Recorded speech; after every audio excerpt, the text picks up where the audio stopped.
ময়ূরপঙ্খী ঘাট ঘোরাঘুরি করে বাড়ি ফিরে পেট ভরে খাওয়া দাওয়া করে রেস্ট নিয়ে বেরিয়ে পড়েছিলাম চুঁচুড়া এক্সপো মেলা দেখতে।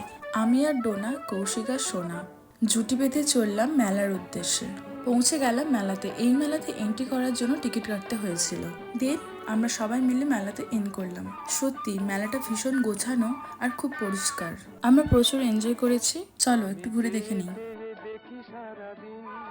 একটু ঘোরাঘুরি করেই কেনা হচ্ছিল ডোনার জন্য ফ্যান। আমরা যেহেতু বাইকেই ফিরবো, তো তাই বেশি লাগেজ করলে চলবে না, তাই সেভাবে কিছু কেনাকাটা হয়নি। এই দোকানের কালেকশনগুলো এত ইউনিক আর আমার ভীষণ ভালো লেগেছিল। কৌশিক আর ডোনা এই খেলাগুলো খেলে চড়তে গেলাম আমরা তিনজনের ড্রাগন টেনে। আর ড্রাগনটা চলতেই ডোনা ভয়ে শুরু করেছিল হনুমান চল্লিশা। দিন মেলা থেকে চলে এসেছিলাম গঙ্গার ঘাটে। সত্যি এই গঙ্গার ঘাটটা আমার এত পছন্দের। সে দিন হোক বা রাত, ভালো লাগাটা কিন্তু সেমই থাকে। Thank you so much for watching.